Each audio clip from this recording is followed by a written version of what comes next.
ತಂದಾನೇ ನನಿತಾನ.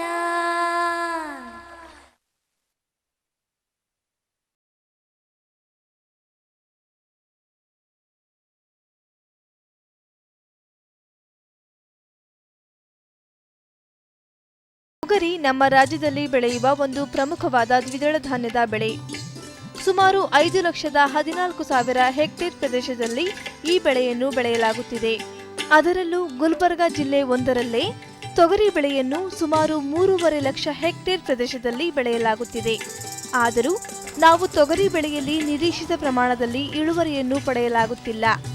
ಇದಕ್ಕೆ ಹಲವಾರು ಕಾರಣಗಳಿದ್ದರೂ ತಳಿಗಳ ಆಯ್ಕೆ, ಪೋಷಕಾಂಶಗಳ ನಿರ್ವಹಣೆ ಹಾಗೂ ಸುಧಾರಿತ ಬೇಸಾಯ ಕ್ರಮಗಳನ್ನು ಅನುಸರಿಸದೇ ಇರುವುದು ಮಹತ್ವವಾದ ಅಂಶಗಳು ಎನ್ನುತ್ತಾರೆ ವಿಜ್ಞಾನಿಗಳು. ರಾಜ್ಯದ ಇಳುವರಿ ಏನಪ್ಪ ಅಂತಂದರೆ ಭಾಳಷ್ಟು ಕಡಿಮೆನ ನಾವು ಕಾಣ್ತಾ ಇದ್ದೇವೆ. ಸೊ ಈ ಕಡಿಮೆ ಇಳುವರಿ ಬರಲಿಕ್ಕೆ ಸುಮಾರು ಕಾರಣಗಳಿದ್ದಾವೆ. ಅದರಲ್ಲಿ ನಮ್ಮ ಮುಖ್ಯವಾಗಿ ಕಾರಣ ಏನಪ್ಪ ಅಂತಂದ್ರೆ ಈ ತಳಿಗಳು ಏನಪ್ಪ ಅಂತಂದ್ರೆ ನಿರಂತರವಾಗಿ ಇಳುವರಿಯನ್ನು ಕಡಿಮೆ ಕೊಡ್ತಕ್ಕಂಥ ತಳಿಗಳನ್ನು ನಾವು ಬಳಕೆ ಮಾಡ್ತಾಯಿದ್ದೆವು. ಅದರ ಜೊತೆಯಲ್ಲಿ ಏನಪ್ಪ ಅಂತಂದರೆ ನಾವು ಈ ಸಸ್ಯ ಸಂರಕ್ಷಣೆ ಕ್ರಮಗಳನ್ನು ನಾವು ಸರಿಯಾಗಿ ಕಾಣ್ತಾ ಇಲ್ಲ. ಅದೊಂದು ಕಾರಣ ಆಗ್ತದೆ. ಇನ್ನೊಂದು ನಮ್ಮ ಈ ಸಾಯಿಲ್ ಫರ್ಟಿಲಿಟಿ ಅಂತ ಹೇಳ್ತೇವೆ, ಮಣ್ಣಿನ ಫಲವತ್ತತೆಯನ್ನು ನಾವು ಸರಿಯಾಗಿ ಮಾಡ್ತಾಯಿಲ್ಲ. ಅದರ ಜೊತೆಯಲ್ಲಿ ಈ ಫರ್ಟಿಲೈಸರ್ ಮ್ಯಾನೇಜ್ಮೆಂಟ್ ಅಂತ ಹೇಳ್ತೇವೆ, ಅಂದರೆ ಏನಪ್ಪ ಅಂತಂದರೆ ಪೋಷಕಾಂಶಗಳ ನಿರ್ವಹಣೆಯನ್ನು ನಾವು ಸರಿಯಾಗಿ ಮಾಡ್ತಾಯಿಲ್ಲ. ಅಂದರೆ ಅದಕ್ಕೆ ಬೇಕಾದಂಥ ಪೋಷಕಾಂಶಗಳನ್ನು ನಾವು ಕೊಡ್ತಾಯಿಲ್ಲ. ಸೊ ಅದರ ಜೊತೆಯಲ್ಲಿ ಏನಪ್ಪ ತೊಗರಿ ಒಂದು ಏನಪ್ಪ ಅಂತಂದರೆ ನಮಗೆ ಸುಮಾರು ಪ್ರತಿ ಹೆಕ್ಟರ್ಗೆ ಸುಮಾರು 20 kg ಸಾರಜನಕ ಅಂತ ಸ್ಥಿರೀಕರಿಸುವಂಥ ಒಂದು ವ್ಯವಸ್ಥೆ ಆ ಬೆಳೆಯಲ್ಲಿದೆ. ಅದರ ಜೊತೆಯಲ್ಲಿ ಏನಪ್ಪ ಅಂತಂದರೆ ಮಣ್ಣಿನ ಫಲವತ್ತತೆ ಹೆಚ್ಚಿಸಲು ಏನಪ್ಪ ಅಂತಂದ್ರೆ ಇದು ಎಲೆಗಳನ್ನು ಏನಪ್ಪ ಅಂತಂದರೆ ಉದುರಿ ನಮ್ಮ ಭೂಮಿಯ ಫಲವತ್ತತೆಯನ್ನು ಹೆಚ್ಚು ಮಾಡ್ತಕ್ಕಂಥ ಬೆಳೆ ಇದು.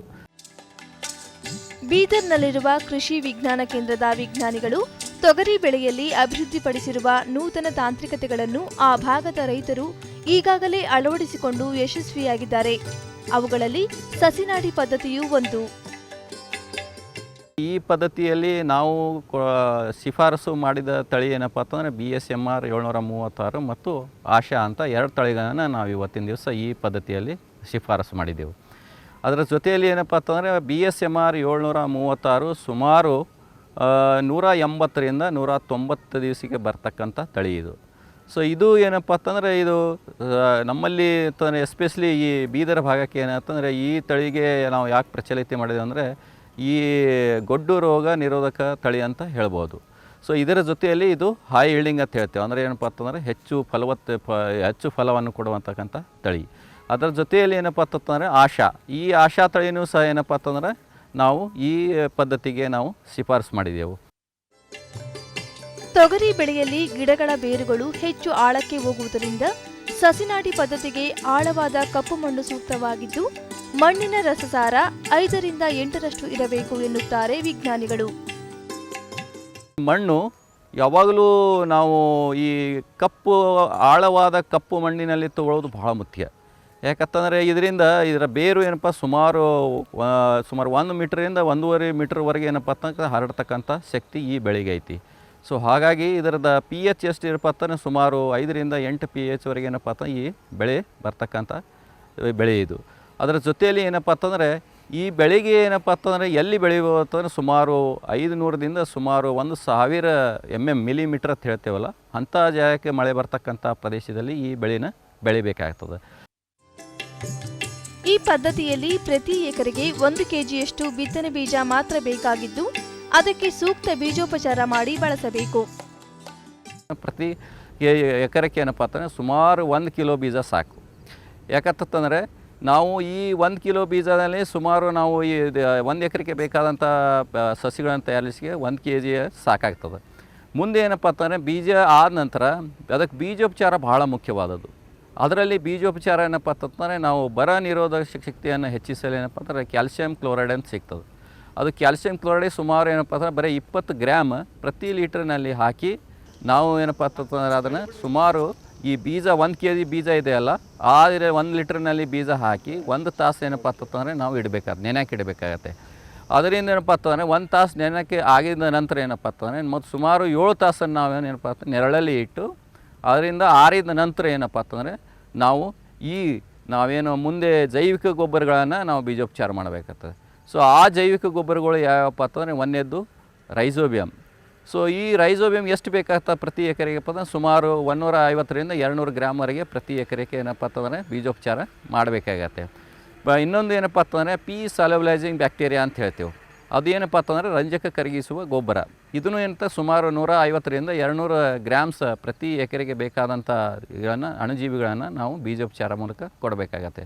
ಅದರ ಜೊತೆಯಲ್ಲಿ ಇನ್ನೊಂದು ಟ್ರೈಕೋಡರ್ಮ ಏನಪ್ಪ ಅಂತಂದರೆ ನಾವು ಸುಮಾರು 10 ಗ್ರಾಮ್ ಅಂದರೆ 4ರಿಂದ 10 ಗ್ರಾಮ ಪ್ರತಿ ಕೆ ಜಿ ಬೀಜಕ್ಕೆ ನಾವು ಶಿಫಾರಸು ಮಾಡಿದ್ರೆ ಅದನ್ನು ನಾವು ಏನಪ್ಪ ಅಂತಂದರೆ ಬೀಜೋಪಚಾರ ಮಾಡಬೇಕಾಗತ್ತೆ.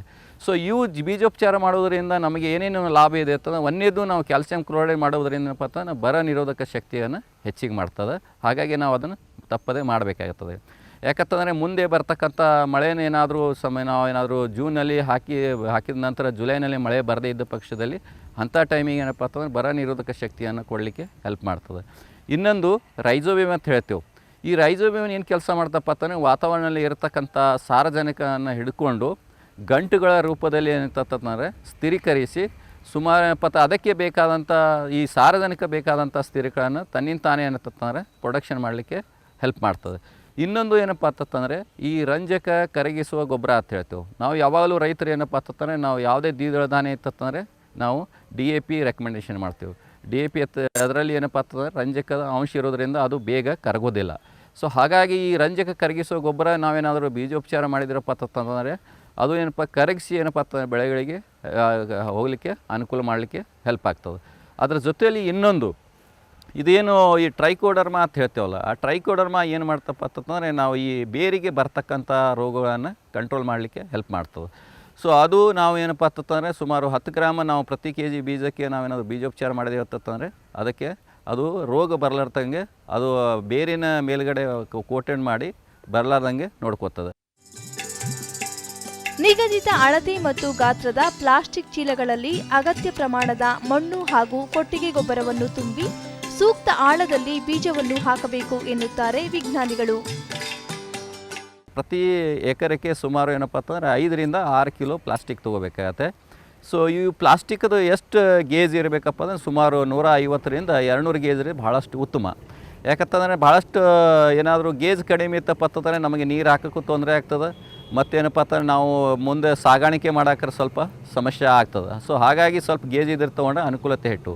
ಸೊ ಈ ಪ್ಲಾಸ್ಟಿಕ್ ತೊಗೊಂಡು ಆದ ನಂತರ ಏನಪ್ಪ ಅಂತಂದರೆ ಅದಕ್ಕೆ ಸುಮಾರು 4-5ರಿಂದ 5 ಏನಪ್ಪ ಅಂತಂದರೆ ನಾವು ಹೋಲ್ಗಳನ್ನು ಹಾಕಬೇಕಾಗತ್ತೆ. ನಂತರ ಪ್ಲಾಸ್ಟಿಕ್ನಲ್ಲಿ ನಾವು ಏನೇನು ಹಾಕಬೇಕು ಮೀಡಿಯಾ ಅಂತಂದರೆ ಒಂದೇದು ನಾವು ತಿಪ್ಪೆ ಗೊಬ್ಬರ ಇರ್ಬೋದು, ತಿಪ್ಪೆ ಗೊಬ್ಬರ ಮತ್ತು ಮಣ್ಣು ಎರಡೂ ಏನಪ್ಪ ಅಂತಂದ್ರೆ ಅದ್ರ ಜೊತೆಲಿ ಏನಾದರೂ ಭಾಳಷ್ಟು ಕಪ್ಪು ಮಣ್ಣು ಇತ್ತಪ್ಪ ಅಂತಂದರೆ ಅಲ್ಲಿ ಏನಾದರೂ ರೇತಿ ಅಂತ ಹೇಳ್ತೇವೆ. ಅಂದರೆ ಏನಪ್ಪ ಸ್ಯಾಂಡ್ ಪರ್ಸೆಂಟೇಜ್ ಏನಾದರೂ ಭಾಳಷ್ಟು ಕಡಿಮೆ ಇತ್ತಂದರೆ ಸ್ವಲ್ಪ ಸ್ಯಾಂಡ್ ಏನತ್ತಂದರೆ ಮರಳನ್ನು ನಾವೇನು ಸ್ವಲ್ಪ ಮಿಕ್ಸ್ ಮಾಡಿ ನಾವೇನಪ್ಪ ಅಂತಂದರೆ ಮಿಕ್ಸ್ ಮಾಡಿ ಹಾಕಿದ್ದೇವೆ ಅಂತಂದರೆ ಅದನ್ನು ತುಂಬಬೇಕಾಗತ್ತೆ. ತುಂಬಿದ ಆದ ನಂತರ ಏನಪ್ಪ ಅಂತಂದರೆ ಭಾಳಷ್ಟು ರೈತರು ಏನಪ್ಪ ಅಂತಂದರೆ ತುಂಬಿದ ಆದರೆ ಒಂದೇ ಜಾಗಕ್ಕೆ ಗುಂತಿಗೆ ಹಾಕೋದೇ ಇರಲ್ಲ. ಅದನ್ನು ನಾವೇನು ಮಾಡಬೇಕಂತ ಸಾಲಾಗಿ ನೆರಳಲ್ಲಿ ಅದು ನೆರಳಲ್ಲಿ ಇರ್ತಂದರೆ ಈ ಆಲದ ಮರ ಇರ್ಬೋದು ಅಥವಾ ಏನಾದರೂ ಇದು ಮ್ಯಾಂಗೋ ಅಂತ ಹೇಳ್ತೇವೆ. ಅಂದರೆ ಏನಪ್ಪ ಅಂತಂದ್ರೆ ಮಾವಿನ ಮರ ಇರುವ ಅದರಲ್ಲಿ ಇಡೋದು ಬೇಡ. ಯಾಕಂತಂದರೆ ಅಲ್ಲಿ ಅಷ್ಟೊಂದು ನಮಗೆ ಪಾರ್ಷಿಯಲ್ ಶೇಡ್ ಅಂತ ಹೇಳ್ತೇವೆ. ಆ ಜಾಗದಲ್ಲಿ ಇಟ್ಟಿದ್ರೆ ಆ ಸಸಿಗಳು ಅಷ್ಟೊಂದು ಚೆನ್ನಾಗಿ ಬರೋಲ್ಲ. ಹಾಗಾಗಿ ಬೆಸ್ಟ್ ಎತ್ತಂದರೆ ನಾವು ಯಾವಾಗಲೂ ಏನಪ್ಪ ಅಂತಂದರೆ ಈಗ ಸದ್ಯಕ್ಕೆ ನಾವು ಬೇವಿನ ಮರದ ಕೆಳಗಡೆ ನಾವು ಏನಾದರೂ ಇಟ್ಟೇವಪ್ಪ ಅಂತಂದರೆ ಪಾರ್ಷಿಯಲ್ ಶೇಡಾಗಿ ಆ್ಯಕ್ಟ್ ಮಾಡ್ತದೆ. ಸೊ ಹಾಗಾಗಿ ಅದರಲ್ಲಿ ನಾವು ಸುಮಾರು ನಾವು ಸಸಿಗಳನ್ನು ಈ ಪ್ಲಾಸ್ಟಿಕ್ ತುಂಬಿದ ನಂತರ ಸುಮಾರು 10 ಇದನ್ನು ಪ್ಲಾಸ್ಟಿಕ್ ಏನಿರ್ತದೆ ಚೀಲಗಳನ್ನು ನಾವು ಇಟ್ಕೋಬೇಕಾಗತ್ತೆ. 10 ಅಂದರೆ ಏನಪ್ಪ ಅಂತ ಲೆಂತ್ ನೀವು ಎಷ್ಟಾದರೂ ಇಡ್ಬೋದು. 10 ನಾವು ಇಟ್ಟಿದ್ದಾದ ನಂತರ ಏನಪ್ಪ ಅಂತಂದರೆ ಅದರಲ್ಲಿ ನಾವೇನೋದು ಈ ಏನು ಬೀಜೋಪಚಾರ ಮಾಡಿದ ಬೀಜಗಳು ಇರ್ತಾವಲ್ಲ, ನಾವು ಈ ಮೇ 15ಕ್ಕೆ ಏನಪ್ಪ ಅಂತಂದರೆ ನಾವು ಈ ಬೀಜೋಪಚಾರ ಮಾಡಿದ 2 ಬೀಜಗಳನ್ನು ಪ್ರತಿಯೊಂದರಲ್ಲಿ ಹಾಕಬೇಕಾಗ್ತದೆ. ಯಾಕಂತ 2 ಯಾಕೆ ಹಾಕಬೇಕಂತಂದರೆ ಒಂದು ಜರ್ಮಿನೇಷನ್ ಆಗಿದ್ರು, ಒಂದು ಆಗದೇ ಇದ್ದರೂ ಒಂದು ಉಳಿತು ಅಂತ ಅರ್ಥ. ಈ ಪದ್ಧತಿಯಲ್ಲಿ ನಾವು ಮುಂದೆ ತೊಗರಿಯ ಮಧ್ಯೆ ತೆಗೆದುಕೊಳ್ಳುವಂತಹ ಅಂತರ ಬೆಳೆಗಳ ಆಯ್ಕೆಯ ಅನುಸಾರ ಸಸಿಯಿಂದ ಸಸಿಗೆ ಹಾಗೂ ಸಾಲಿನಿಂದ ಸಾಲಿಗೆ ಬಿಡುವ ಅಂತರವನ್ನು ಮತ್ತು ಅಗತ್ಯ ಸಸಿಗಳ ಸಂಖ್ಯೆಯನ್ನು ನಿರ್ಧರಿಸಬೇಕಾಗುತ್ತದೆ.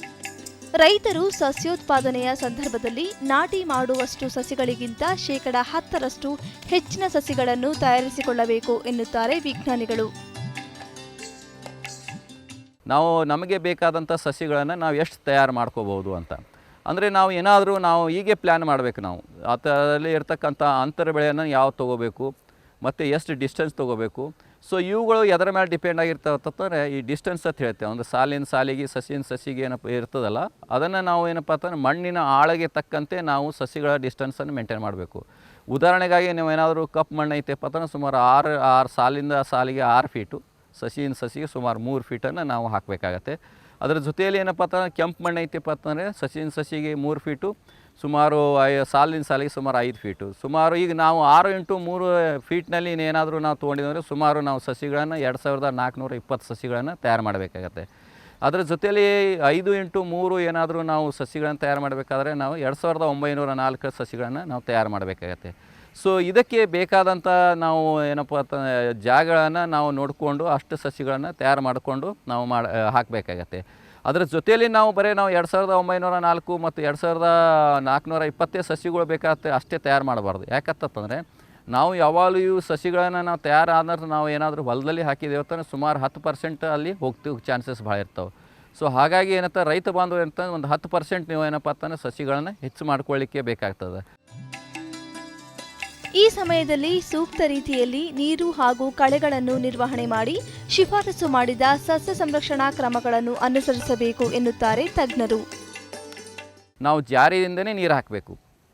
ಯಾಕೆ ಜಾರಿಯಿಂದ ನೀರು ಹಾಕಬೇಕಂತಂದರೆ ನಾವು ನೀವೇನಾದರೂ ಮಗ್ಗದಿಂದ ಅದರಿಂದ ಹಾಕಿದರೆ ನೀವು ಹಾಕಿದ ಬೀಜಗಳೇನಪ್ಪ ಅಂತಂದರೆ ಮೇಲೆ ಬರೋ ಚಾನ್ಸಸ್ ಇರ್ತವೆ. ಹಾಗಾಗಿ ಆದಷ್ಟು 1 ಸೆಂಟಿಮೀಟ್ರ್ ಒಳಗಡೆ 2 ಬೀಜಗಳನ್ನು ನಾವು ಒಳಗಡೆ ಹಾಕಬೇಕಾಗತ್ತೆ.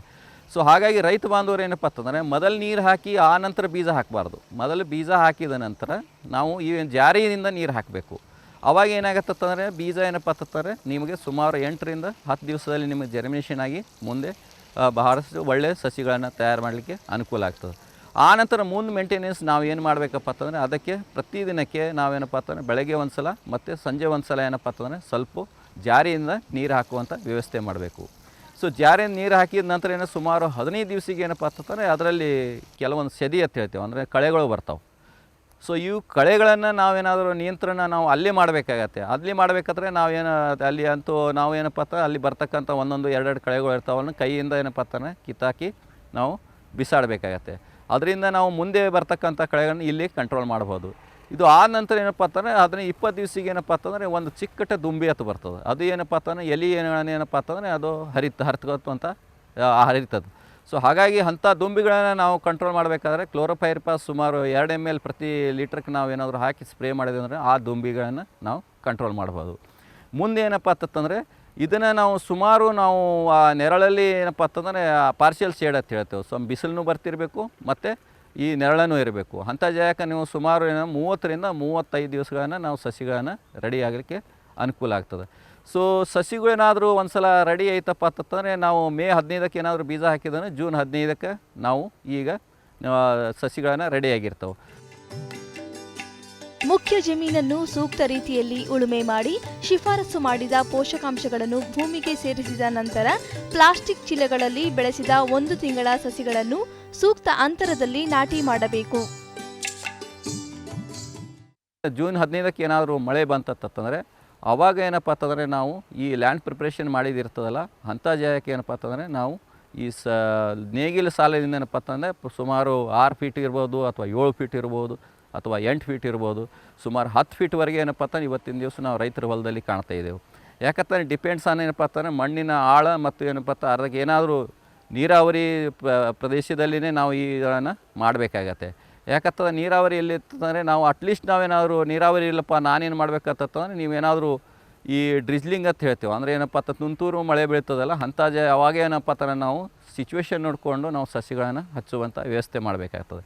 ನಾವು ಈ ಕರೆಕ್ಟಾಗಿ ನಾವು ಇವತ್ತು ಸಸಿ ಎಷ್ಟು ಹಚ್ತೇವೋ ಅಷ್ಟಕ್ಕೆ ನೀರು ಕೊಡಬೇಕು. ಯಾಕಂದರೆ ಇದು ಒಂದೇ ಕ್ರಿಟಿಕಲ್ ಸ್ಟೇಜ್. ನಿಮ್ಮ ಹತ್ರ ಏನಾದರೂ ಒಂದೇ ನೀರು ಐತಿ ಅದು ಅಪ್ಪತ್ತಂದರೆ ಕ್ರಿಟಿಕಲ್ ಸ್ಟೇಜನ್ನು ಈ ಸ್ಟೇಜಿಗೆ ನೀವು ಕೊಡೋದು ಭಾಳಷ್ಟು ಉತ್ತಮ. ಸಸಿಗಳನ್ನು ಹಚ್ಚಿದ ನಂತರ 8 ರಿಂದ 10 ದಿವಸ ಆದ ನಂತರ ನಮಗೆ ಗೊತ್ತಾಗ್ತದೆ ಏನಪ್ಪ ಅಂತಂದ್ರೆ ಯಾವ್ಯಾವ ಸಸಿಗಳು ಹೋಗಿದ್ದಾವೋ ಅಥವಾ ಎಷ್ಟು ಉಳಿದಿದ್ದಾವೆ ಅಂತ.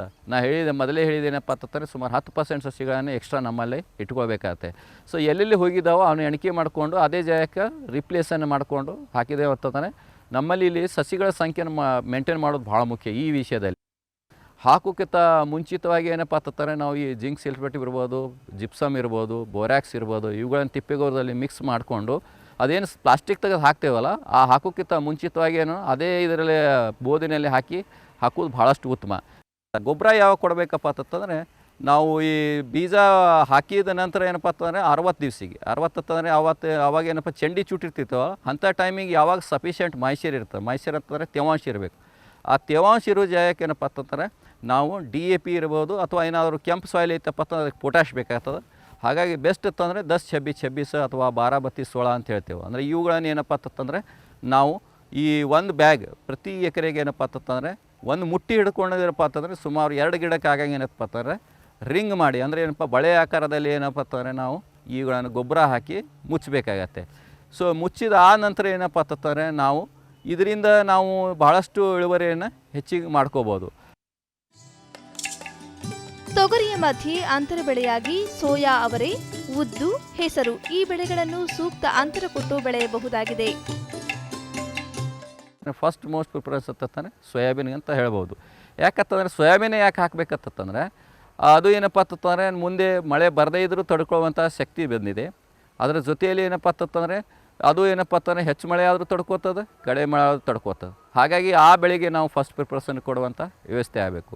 ಅದರ ಜೊತೆಯಲ್ಲಿ ಏನಪ್ಪ ಅಂತಂದರೆ ಇನ್ನೊಂದು ನಾವು ಏನಂತ ಅಂತಂದರೆ ಹೆಸರನ್ನು ತೊಗೋಬೋದು ಅಥವಾ ನಾವು ಉದ್ದಿರ್ಬೋದು. ಇವುಗಳನ್ನು ನಾವು ಎಂಟರ್ ಕ್ರಾಪ್ ಆಗಿ ಬೆಳಿಬೇಕಾಗತ್ತೆ. ನೀವೇನಾದ್ರು 6 ಫೀಟ್ ನೀವೇನಾದರೂ ತೊಗೊಂಡಿದ್ರಪ್ಪ ಅಂತಂದರೆ ನೀವು 3 ಸಾಲುಗಳನ್ನು ಮಾತ್ರ ನೀವು ಅಂತರ ಬೆಳೆಯಾಗಿ ಯಾವುದೇ ಉದ್ದು, ಹೆಸರು, ಸೋಯಾನ ತೊಗೋಬೋದು. ಸಸಿನಾಟಿ ಪದ್ಧತಿಯನ್ನು ಅನುಸರಿಸಿ ತೊಗರಿ ಬೆಳೆಯುವುದರಿಂದ ಆರಂಭದ 1 ತಿಂಗಳಿನಲ್ಲಿ ಈ ಬೆಳೆಯ ನಿರ್ವಹಣೆಯನ್ನು ಸುಸೂತ್ರವಾಗಿ ಕೈಗೊಳ್ಳಬಹುದಲ್ಲದೆ ಗುಣಮಟ್ಟವನ್ನು ಕಾಯ್ದುಕೊಂಡು ಒಟ್ಟಾರೆ ಇಳುವರಿಯಲ್ಲೂ ಸಹ ಗಣನೀಯ ಹೆಚ್ಚಳವನ್ನು ಕಂಡುಕೊಳ್ಳಬಹುದು ಎನ್ನುತ್ತಾರೆ ವಿಜ್ಞಾನಿಗಳು. ಮೇನಲ್ಲಿ ನಾವು ಬೀಜ ಹಾಕಿದ್ದೇವೆ ಅಂತಂದರೆ ಮೇನಲ್ಲಿ ಬಿತ್ತಂಗಾಯಿತು. ಎರಡನೇದು ಏನಪ್ಪ ಅಂತಂದರೆ ಈ ಬರ ನಿರೋಧಕ ಶಕ್ತಿಗಳನ್ನು ಹೆಚ್ಚಿಗೆ ಮಾಡ್ತದೆ. ಹೆಂಗೆ ಹೆಚ್ಚಿಗೆ ಮಾಡ್ತದೆ ಅಂತಂದರೆ ಇದರ ಬೇರು ಅಂತಂದ್ರೆ ಭಾಳಷ್ಟು ಆಳವಾಗಿ ಹೋಗ್ತದೆ. ಸೊ ಅದರಿಂದ ಬರ ನಿರೋಧಕ ಶಕ್ತಿಯನ್ನು ಹೆಚ್ಚಿಗೆ ಆಗ್ತದೆ. ಮೂರನೇದು ಏನಪ್ಪ ಅಂತಂದರೆ ಈ ಪದ್ಧತಿ ಯಾರಿಗೆ ಸೂಕ್ತ ಇದೆಪ್ಪ ಅಂತಂದರೆ ಅತಿ ಸಣ್ಣ ರೈತರಿಗೆ ಸೂಕ್ತ ಇದು. ಯಾಕಂತಂದರೆ ನಾವು ಸುಮಾರು 10 ಎಕರೆ ಮಾಡ್ತೀನಿ, 12 ಎಕರೆ ಮಾಡ್ತೇನೆ ಅಂತಂದರೆ ಈ ಪದ್ಧತಿಯಿಂದ ಅಷ್ಟೊಂದು ಇದು ಇಲ್ಲ. ಸೊ ಹಾಗಾಗಿ ರೈತ ಬಾಂಧವರು ಏನಪ್ಪ ಅಂತಂದರೆ ನೀವು ಅರ್ಧ ಎಕರೆ ಇರ್ಬೋದು ಅಥವಾ 1 ಎಕರೆ ಇತ್ತು ಅಥವಾ 2 ಎಕರೆ ಮಾಡ್ತಕ್ಕಂಥ ವ್ಯವಸ್ಥೆ ಮಾಡಿಕೊಂಡ್ರೆ ಭಾಳಷ್ಟು ಅನುಕೂಲ. ಸೊ ಅವರಿಗೆ ಸೂಕ್ತವಾದ ಪದ್ಧತಿ. ಇದರ ಜೊತೆಯಲ್ಲಿ ಏನಪ್ಪ ಅಂತಂದರೆ ನಾವು ಇದನ್ನು ಇಳುವರಿಯಲ್ಲಿ ಹೆಚ್ಚಿಗೆ ಭಾಳ ಕಾಣ್ತೇವೆ. ಯಾಕೆ ಇಳುವರಿಯಲ್ಲಿ ಹೆಚ್ಚಿಗೆ ಬರ್ತಂತಂದರೆ ನಾವು ಈ ಪದ್ಧತಿ ಏನೆಂದರೆ ನಾವು ಈ ಪ್ರತಿಯೊಂದು ಗಿಡಕ್ಕೆ ನಾವೇನಪ್ಪ ಅಂತಂದರೆ ನಾವು ಕೇರ್ ತೊಗೊಳಂಗೆ ಆಗ್ತದೆ. ಯಾಕಂತಂದರೆ 2420 ಗಿಡಗಳು ಪ್ರತಿ ಎಕರೆಗೆ ಕೊಡೋದ್ರಿಂದ ಅವುಗಳನ್ನು ಇಂಡಿವಿಜುವಲ್ ಕೇರ್ ತೊಗೊಂಡು ಇಂಡಿವಿಜುವಲ್ ಬೆಳೆಸ್ದಂಗೆ ಆಗ್ತದೆ. ಸೊ ಹಾಗಾಗಿ ಅದರಿಂದ ಏನಪ್ಪ ಅಂತಂದರೆ ಪ್ರತಿ ಗಿಡಕ್ಕೆ ಹೆಚ್ಚು ಕಾಯಿ ಐತಂತಂದ್ರೆ ನಮಗೆ ಹೆಚ್ಚು. ಮತ್ತು ಈ BSMR 736 ತಳಿ ಇದೆಯಲ್ಲ, ಪ್ರತಿಯೊಂದು ಏನು ಪಾಡ್ಸ್ ಅಂತ ಹೇಳ್ತೇವೆ, ಕಾಯಿ ಅಂತ ಹೇಳ್ತೇವಲ್ಲ, ಸುಮಾರು 4 ಬೀಜ ಇರ್ತಾವೆ. ಸೊ ಹಾಗಾಗಿ ಏನಪ್ಪ ಅಂತಂದರೆ ನಮಗೆ ಇಳುವರಿ ಹೆಚ್ಚು ಮಾಡಲಿಕ್ಕೆ ಬರ್ತದೆ. ಸೊ ಇದನ್ನ ಏನಪ್ಪ ಅಂತಂದರೆ ಫಾಯ್ದೆ ಏನಪ್ಪ ಅಂತಂದ್ರೆ ನಾವೇನೋ ಸರಿಯಾಗಿ ಅಂತರ ಕರೆಕ್ಟಾಗಿ ಇರೋದ್ರಿಂದ ಅದಕ್ಕೆ ನಾವು ಈ ಸ್ಪ್ರೇ ಮಾಡ್ಲಿಕ್ಕೆ ಭಾಳಷ್ಟು ಅನುಕೂಲ ಆಗ್ತದೆ. ಅದರ ಜೊತೆಯಲ್ಲಿ ಏನಪ್ಪ ಅಂತಂದ್ರೆ ನಾವು ಮೇನಲ್ಲಿ ಹಾಕೋದ್ರಿಂದ ಏನಪ್ಪ ಅಂತಂದರೆ ನಮಗೆ ಈ ಹುಳ ಹುಪ್ಪಡಿ ಏನು ಬರ್ತಾವಲ್ಲ ಅದನ್ನು ಏನಪ್ಪ ಅಂತಂದರೆ ಸ್ವಲ್ಪ ಪ್ರಮಾಣದಲ್ಲಿ ನಾವು ಕಡಿಮೆ ಅಂತ ಹೇಳ್ಬೋದು. ಯಾಕಂತಂದರೆ ಎಲ್ಲಕ್ಕಿಂತ ಮೊದಲು ಏನಪ್ಪ ಅಂತಂದರೆ ಇದನ್ನು ಫ್ಲವರಿಂಗ್ ಆಗಿ ಹೂ ಆಗಿ ಅಂತಂದರೆ ಕಾಯಿ ಕಟ್ಟಿಗೆ ಹೆಲ್ಪ್ ಮಾಡ್ತದೆ. ಸೊ ಹಾಗಾಗಿ ಇದೊಂದು ಫಾಯ್ದೆ ಆಗ್ತದೆ. ಈಗ ಮೇನಲ್ಲೇ ನೀವೇನಾದರೂ ಈ ಪದ್ಧತಿಯನ್ನು ಚಾಲೂ ಮಾಡಿದ್ರಪ್ಪ ಅಂತಂದರೆ ನಿಮ್ಗೆ ಇಳುವರಿ ಹೆಚ್ಚು ಪಡಲಿಕ್ಕೆ ಅನುಕೂಲ ಆಗ್ತದೆ.